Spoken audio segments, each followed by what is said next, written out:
Loss আমার ইন্ডিয়ার জমি ধাওয়া দিছি তাও বাংলাদেশ থেকে লাস চিল্লাছে খুব চিল্লাছে। তারপর তো আমার গরু আসেন নিয়ে গেলে তারপর খেত খাতালে নষ্ট করে দেয়। আমার জমি তোমার দিবেন না রে, আমার জমি তো কি কাতার কথা শুনবো না বিজিবি আর ডিজিবি। অশান্তি যেন কিছুতেই পিছু ছাড়ছে না ভারত বাংলাদেশ সীমান্তে। টানা বেশ কয়েকদিন ধরে খবরের শিরোনামে উঠে এসেছে বিএসএফ এবং বিজেপির মধ্যে একাধিক বচসার খবর। আরও একবার তেমনই ঘটনার সাক্ষী কোচবিহার সীমান্ত। মালদায় বিজেপি এবং বিএসএফ এর মধ্যেও এক প্রকার ঝামেলা সৃষ্টি হলো। সেই রেশ কাটতে না কাটতেই আবারও সীমানা এলাকায় ঝামেলা। মালদার পর এবার শিরোনামে কোচবিহার। কোচবিহার জেলার মেখলিগঞ্জ 3 বিঘা করিডোর এলাকায় ভারত বাংলাদেশ সীমানা এলাকায় বিজেপির সঙ্গে ভারতের কিছু সীমানার বাসিন্দাদের মধ্যে শুরু হয়ে যায় ঝামেলা। তা এক প্রকার তর্কাতর্কিতে পরিবর্তিত হয়। শুক্রবার ভারতীয় সীমান্ত এলাকায় কাঁটা তারের বেড়া দেওয়ার কাজ শুরু করা হলে বচসা শুরু হয়ে যায় বিজেপির সঙ্গে। সীমান্ত এলাকায় বাসিন্দারা এদিন সকালে বেড়া লাগাতে গিয়েছিলেন, কিন্তু বিজেপি সীমানা বাহিনী বাধা দেয় বলে অভিযোগ, যার ফলে বিজেপি এবং ভারতের সীমান্ত এলাকার বাসিন্দাদের মধ্যে শুরু হয়ে যায় ব্যাপক তর্কাতর্কি।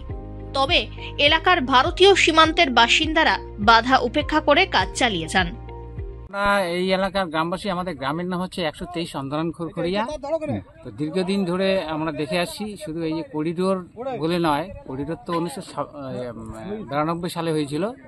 তার আগ মুহূর্ত পর্যন্ত সরাসরি এরা বাংলাদেশ থেকে চুরি করার জন্য আসতো। গরু মহিষ গোয়ালঘর থেকে আর অন্যায়ভাবে ওরা নিয়ে যেত। ওদের পিছনে আমরা ধাওয়া করি, কিন্তু তারপরেও গরু পাওয়া মুশকিল।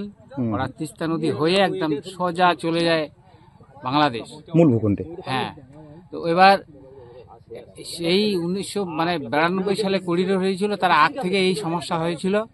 এখন করিডোর হওয়ার পরে তো আমাদের একটা সীমানা নির্ধারণ করা হয়েছিল। এরপরে এখান থেকে দলে দলে গরু, দলে দলে মানুষ পাচার হয়। হ্যাঁ, কোন মানুষ কি ধরনের সে তো বলা মুশকিল। তাই আমরা বেড়ার ব্যবস্থা করি। হ্যাঁ, বিএসএফ আমাদের একটু মদত করে। হ্যাঁ, এই বলে আমার। কিন্তু সকালবেলা কি বাধা দিয়েছিল? হ্যাঁ, সকালবেলা কাজ করার সময় একটু বাধা আসছিল। বিজেপি নয়, দেশের সেবা, পাবলিকও কিছু বাধা দেয়। আচ্ছা, বাংলাদেশের পাবলিক। হ্যাঁ, বাংলাদেশের। তারপর তোমরা কি করলে? তারপরে আমরা পাবলিক বিভিন্ন জায়গা থেকে এসে আমরা কাজ শুরু করলাম। বিএসএফ সহযোগিতা করছিল আমাদের। এই ঘটনা ঘিরে ব্যাপক চাঞ্চল্যের সৃষ্টি হয় এলাকায়। পরবর্তীতে বিএসএফ গ্রামবাসীদের সাহায্যার্থে এগিয়ে আসলে বিজেপি পিছু হটে যায় বলে খবর। জানা গিয়েছে এই এলাকায় অশান্তি নতুন কিছু খবর নয়। খোলা সীমান্ত থাকার কারণে পাচার চক্র সংশ্লিষ্ট এলাকায় চরম পরিমাণে চলে বলে অভিযোগ। এছাড়াও এটি মূলত কৃষি কাজের মরশুম। অভিযোগ, বাংলাদেশিরা এই এলাকায় তাদের গরু ছাগল অনায়াসে ছেড়ে দিয়ে চলে যান, আর যার ফলে জমির ফসল নষ্ট হয়ে যায় ভারতীয় সীমান্তে বসবাসকারী ওই এলাকার মানুষদের। আর সেই সমস্ত অশান্তি থেকে মুক্তি পেতে এই এলাকায় শুরু হয়েছে কাঁটা তারের বেড়া দেওয়ার কাজ। Bureau report, one India Bangla.